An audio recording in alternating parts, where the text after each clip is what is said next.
জয়গুরু। আজকে ফেব্রুয়ারি মাসের 21 তারিখ 2026 সাল। এই মুহূর্তে আমি আছি কুষ্টিয়া ছেউড়িয়ার লালন মাজারে। এই পরিবেশটা তো অত্যন্ত সুন্দর। তো লালন মাজারে এসে আমার একটা কথা মনে হইল, বিশ্বের সকল মানুষ তাকে যে গানের মাধ্যমে চিনতে পারছে, সেই গানের মূল হাকিকাত হচ্ছে যিনি মুর্শিদ তিনি রসুল, খুদাও সে হয় বলে না লালন কোরআনে কয়। এই কোরআনের কোন কোন আয়াতের সারমর্ম অনুসারে এই কথাটা যে লালন বলল, এটার একটা প্রমাণস্বরূপ আমি কোরআন গবেষক হিসেবে বলতে চাচ্ছি। যদিও ইতিপূর্বে আমি বহুবার বলেছি যে যিনি মুর্শিদ তিনি রসুল, এ ব্যাপারে বলতে গেলে অনেক লেখালেখি আছে। একজন নবী এক একজন রসুলকে সাহায্য করবে। সূরা ইমরানের 81 নম্বর আয়াত অনুসারে মুহাম্মদ সাল্লাল্লাহু আলাইহি ওয়াসাল্লাম হযরত আলীকে রিসালাত দিয়ে চলে গেল, হযরত আলী রসুল হয়ে গেল। তার ধারাবাহিকতায় আমার গুরু হযরত খাজা নিজামুদ্দিন আহমেদ চিশতির আমার মুর্শিদ বা গুরু, উনি আমার রসুল। এখন এই রসুলের হাত আল্লাহর হাত হচ্ছে সূরা আল ফাতির 10 নম্বর আয়াত অনুসারে। এবং রসুল এবং আল্লাহর ভিতরে সেপারেশন করলে কাফের হচ্ছি, সূরা নিসার 150 নম্বর আয়াত। উরিদু ফাররিকুন বাইনাল্লাহ ওয়া রাসূলিহি। যারা রসুল থেকে আল্লাহকে সেপারেট করে তারা কাফের, আর যারা সেপারেট করে না তারাই প্রকৃতপক্ষে মুমিন। তাহলে যিনি মুর্শিদ তিনি রসুল হয়ে গেল কোরআন ভিত্তিক। আবার সেই রসুলের হাত আল্লাহর হাত হয়ে গেল সূরা আল ফাতির 10 নম্বর আয়াত অনুসারে। আর রসুল থেকে আল্লাহকে বিচ্ছিন্ন না করে রসুলের ভিতরে আল্লাহ স্বয়ং সক্রিয়, সূরা আনফালের 17 নম্বর আয়াত। এবং রসুল থেকে আল্লাহকে বিচ্ছিন্ন করা যাচ্ছে না, সূরা নিসার 150 নম্বর আয়াত। তাহলে যিনি মুর্শিদ তিনি রসুল, তিনি কোরআনে বলে না, লালন বলে না কোরআনে কয়। হ্যাঁ, একথা কোরআনের সূরা আল ফাতির 10 নম্বর আয়াত, সূরা নিসার 150 নম্বর আয়াত এবং সূরা আনফালের 17 নম্বর আয়াত দিয়ে এটা প্রমাণ হয় যে যিনি রসুল রূপেই আল্লাহ। এটার সারমর্ম কথাটা আরেকটু পরিষ্কার করা যায় যে সূরা ইখলাসের ভিতরে বলছে যে কুল হু আল্লাহু আহাদ।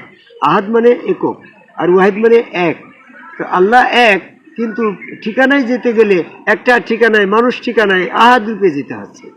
যে এককের অনুরূপ আর একটা নাই, কুল লাম ইয়াকুল্লাহু কুফুয়ান আহাদ।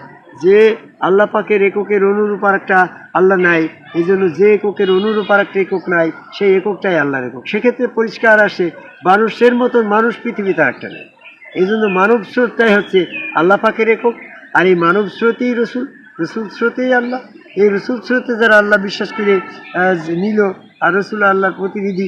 আদমকে সেজদা করার সময় ফেরেশতাদেরকে নির্দেশ করলো যে তুমি আর আদমকে সেজদা করো না, কারণ আদম হচ্ছে আল্লাহর প্রতিনিধি। আদমের চেহারা আল্লাহর চেহারা, আদমের ভিতরে স্বয়ং আল্লাহ। সেখানে যখন ওই রূপে আল্লাহ দণ্ডায়মান হয়ে নিশ্চিত সেজদা করতে নির্দেশ করলো, ফেরেশতারা আদম স্রোতে স্বয়ং আল্লাহকে সেজদা করল।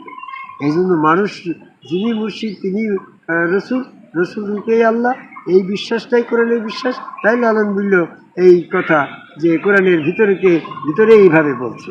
এটার আমি সংক্ষিপ্তভাবে মানে স্বতঃসিদ্ধ প্রমাণস্বরূপ একটা আয়াত এখানে আসছে যে সমস্ত জীবনের সাধনার পরে, মৃত্যুর পরে যখন আল্লাহ পাক ঈমান পরীক্ষা করছে, তখন কিন্তু ঈমানের পরীক্ষার সময় আল্লাহ মানব রূপ ধারণ করে পা উন্মোচন করে সেখানে সেজদা দিতে বলা হচ্ছে।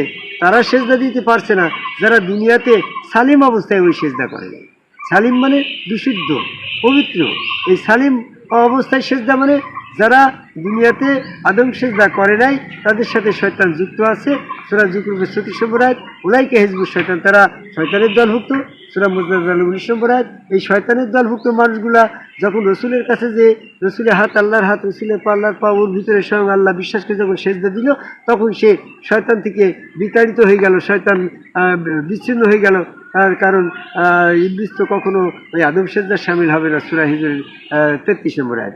এই জন্য যে সেজদা করলে মানুষ সালিম হয়ে যায়, সেই সেজদাটাই সেদিন ঈমান পরীক্ষায় আসছে। আর পৃথিবী বর্তমানে যারা যার যার মুর্শিদ তার রসুল, ওই রসুল রূপে আল্লাহ বিশ্বাস করে যারা আদমকে আল্লাহকে সেজদা দিল, তারাই সেদিন পরিত্রাণ পেলে আল্লাহর পায়ে সেজদা দিয়ে জান্নাতে চলে গেল, ইল্লিনে চলে গেল। আর যারা আদমকে সেজদা দিতে পারল না, তারা সিজ্জিনে চলে গেল, আলমে বর্জকে চলে গেল।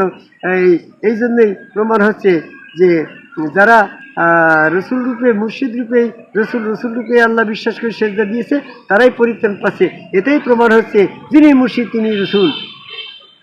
এতে নাই কোনো ভুল, খোদাও সে হয় বলে না লালন কোরআনে কয়। কোরআনের সারমর্ম কথাটা এই 3টে আয়াতের ভিতর দিয়ে, 4টে আয়াতের ভিতর দিয়ে আমরা পেলাম। তাই যারা এখনো জামাত ইসলাম, চরমুনা, ফুরফুরা, মানিকগঞ্জ, আট্টুসি, হিজবুত তাহরির ইসলাম, কাদিয়ানি, টুপিবাগি, জুব্বাদারা, মুস্কাটা, যত সব আদম সেজদা বিরোধী আছে, এরা সব ইবলিসের অনুসারী, ইবলিসযুক্ত শয়তানের দল। আর যারা তাদের দল থেকে বেরিয়ে এসে মুর্শিদকে, রসুল বিশ্বাস করলো এবং সেখানেই আদম কবে আল্লাহকে সেজদা দিয়ে শয়তান থেকে পরিত্রাণ হইল, এরা কোরআনের বুঝের পরে আছে। কোরআন গবেষক হিসেবে আমি নিশ্চিত বলছি যে এটাই হচ্ছে একমাত্র সত্য সঠিক কোরআনের পথ। এই আদম কবে সেজদার মাধ্যম দিয়েই আল্লাহ পাকের দর্শন হবে, আল্লাহ পাকের সাক্ষাৎ হবে। এই দর্শনে না এসে যারা মৃত্যুবরণ করবে তারা সেদিন নিজের হস্ত দংশন করে কামড়াতে কামড়াতে বলবে, হায় হায় রে, আমি রসুলের সঙ্গ ধারণ করে ওই আদম সেজদারা করলাম না কেন। সূরা ফুরকানের 27 নম্বর। এই জন্য আমি লালন ধামে এসে লালনের এই কথা সারমর্ম যে কোরআন ভিত্তিক, এতে সন্দেহ পোষণ না করে সরাসরি বর্তমানে একজন আদম কবে সেজদাকারী একজন সম্মুখের রসুলের কাছে বায়াত গ্রহণ করে সেখানে সেজদা ভক্তি দিয়ে সত্য সঠিক কোরআনের পথে আসার আহ্বান করে আমার কথা শেষ করে যাইব।